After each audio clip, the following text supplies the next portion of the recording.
everyone, and welcome back to my channel. If you haven't already, hit the like button and subscribe.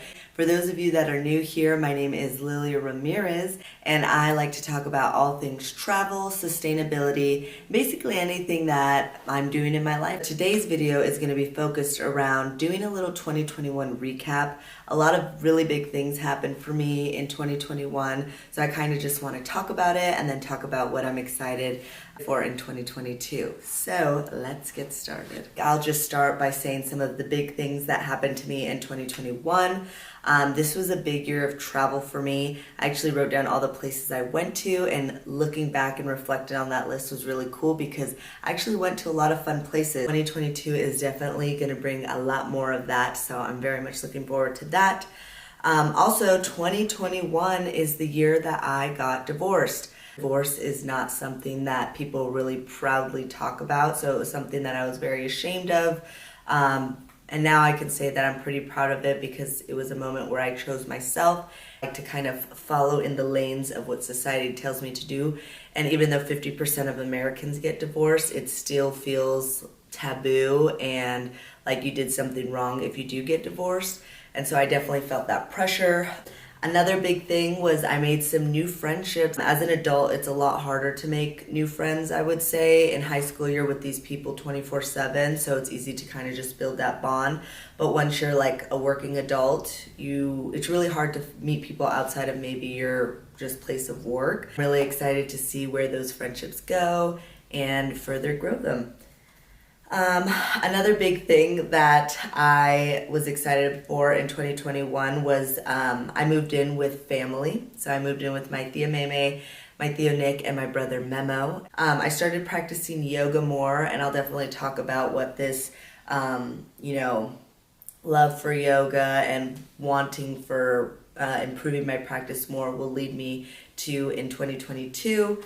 And then I made some pretty big plans for 2022 that's getting me really excited about my future, which I'll talk a little bit about at the end of the video. So I thought a fun way to organize this video would be like a couple of questions I created for myself and then my answers. So let's get into that. My favorite memory of 2021 was walking across the Brooklyn Bridge with my Tia Meme. It was the first time I'd ever been to New York, and I loved that trip more than anything, so much so that in my future I see myself living there for a bit. But being able to walk across this well-known bridge that is in all my favorite movies and TV shows, and being able to walk with someone who I love and care about so much was just like super magical and special. You know I'm a foodie, so I have to talk about what my favorite meal was in 2021. And let me tell you, this was so hard because I went to a lot of really amazing places. There's one specific meal and then one just thing. It'll make more sense when I talk about it. And so my favorite meal was this chicken salad, and I'll put it in a video of it like right here. But it was this chicken salad that me and my Tia Meme went to when we were in New York City. It was our last day. It was after we went to a museum, and it was called How Noodle and Tea in Chelsea. I don't know what about, for me to say a salad was my favorite meal in 2021 is pretty big. This salad was the most flavorful salad I'd ever had. Next thing was the limes in Hermosillo. I feel like people are so annoyed of me talking about it, but the citrus in Mexico is next level. They eat just like a tortilla with meat and then a squeeze of their lime, and it would be the best taco that you've ever had because the lime is so flavorful. The state of Sonora is known for their citrus, so maybe that has something to do with it, but the thing that stood out to me in Mexico was the freaking limes, man. They were so good, and they made every meal super duper tasty. My motto for 2021 was one life. I've always been a people pleaser my whole life. I've always been someone who doesn't like conflict, so I'll definitely sacrifice a lot of myself to make other people happy. And I just remember having a moment where I was like, wow, I'm not that happy in my life right now. And I was like looking at all the factors that contributed to it, and a lot of it was to help make other people feel better or make other people feel happy, but it wasn't to make me feel happy. So I would say that the biggest lesson I learned is that the reminder that you only have one life to live, so why would you spend it trying to please everyone else? It's still a lesson being learned today, but it's something that I'm working really hard towards, and I think I made a lot of progress in 2021. It's my proudest moment. And again, it's going to tie back into like the divorce that I went through. You know, that is a huge thing to happen in the year. And so basically my proudest moment is choosing myself, kind of ties back into the other question. But like I said, I felt like I was doing a lot of things in my life for other people. And so this year was kind of the first really big decision that I chose myself. This was like the first time that I made a decision where I'm like, people are probably going to judge me. People are probably not going to be happy with this decision. But you know what? I don't care. One life. I'm going to choose myself. And so it's pretty cool to be able to like walk past a mirror and see your reflection and feel really proud of the person looking back at you. Hardest moment of 2021 is definitely getting divorced. You don't fall in love with somebody and you don't get married to someone thinking that you're going to get divorced. I was very young when I got married. I didn't know a lot of what I wanted in a partner. It was the first love of my life, you know, and so it was definitely a hard decision. It was filled with a lot of emotion, you know, between the person and I, but also like my family had built a relationship with him as well, so it was kind of a whole pot of a bunch of different emotions and feelings, and just a lot of hard conversations I had to have with him and also the people I loved, my therapist, myself. So that was easily the hardest thing I had to do in 2021, and it's probably going to be the hardest thing I've had to do in my early adult life.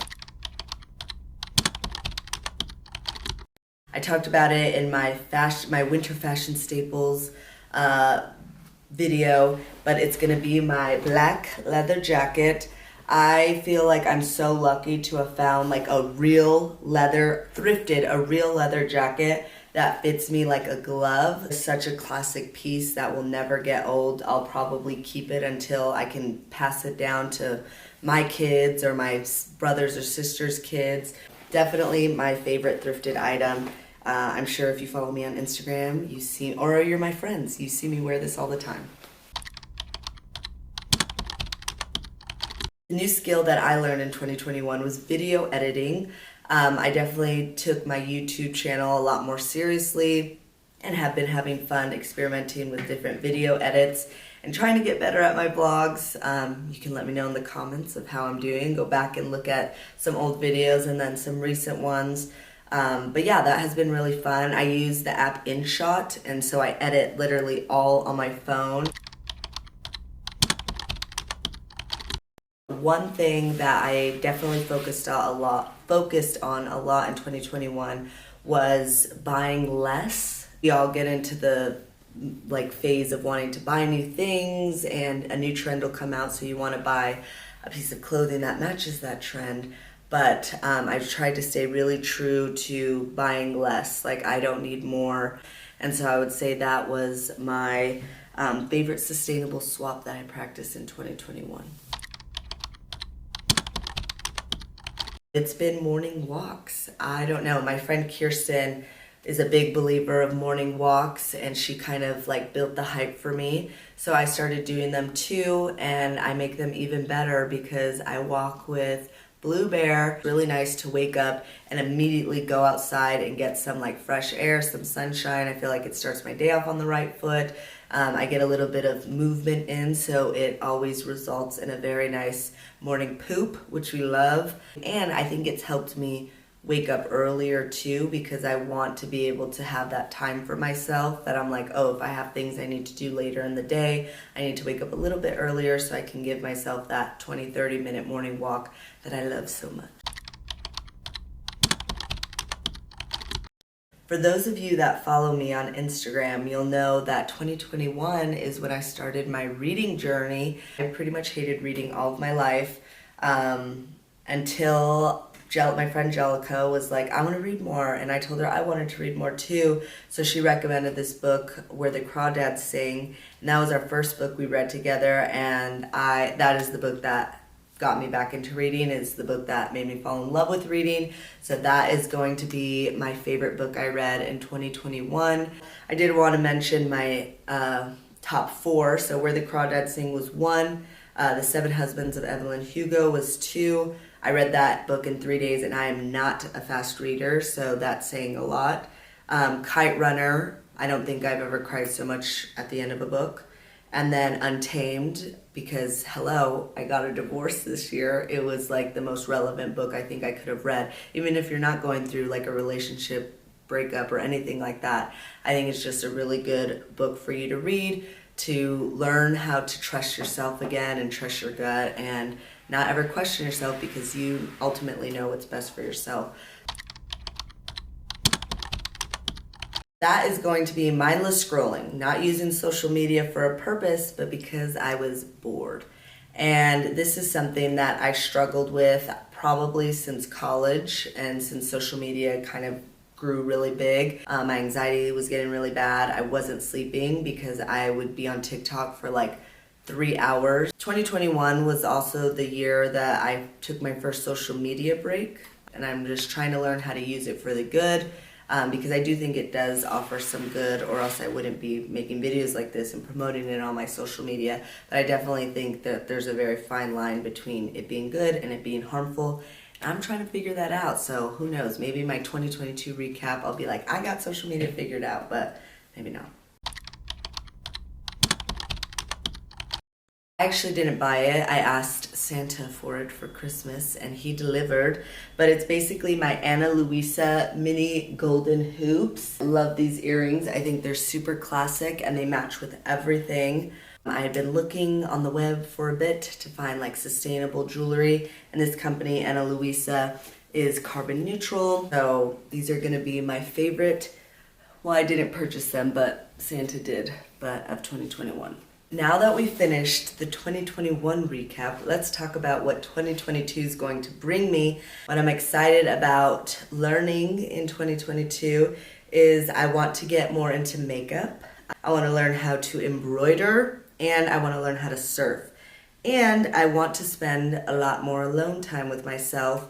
I think one of the things I struggle with is enjoying my own company. I'm somebody who likes to be around people. I think I'll get a lot of practice, because some really big news that are happening is, one, I'll be moving to San Diego at the end of February. My dad just moved there, so he's letting me crash with him. So I'll be living in San Diego until June, because in June I'll be moving to Bali for a month. Me and my friend Jellica are gonna do a yoga retreat there. That's gonna kickstart my year of travel. So start after the yoga retreat in June, I'm going to just kind of travel the world for the rest of the year, and maybe a little bit into 2023 as well. I'll definitely like invite friends to meet me along the way, but a lot of that time is gonna be spent alone. So I think it's gonna be a really good experience for me. One, to be able to travel and experience the world and, you know, all of these fantastic cultures, but two, doing that solo. It's a little scary, but it's also exciting. So there you have it, my 2021 recap and what to look forward to in 2022. I'm a pretty open book when it comes to my life. Any questions you have about how I'm able to travel the world and finance it, or any questions you might have about divorce, if you're going through something similar, please don't ever hesitate to reach out and ask me. My Instagram is definitely where I respond the quickest. I'm happy to share a little bit of my life with you. I hope you enjoyed this type of video. It's kind of the first one of its type. But again, if you like my content, please like and subscribe, and I look forward to seeing you guys in the next video.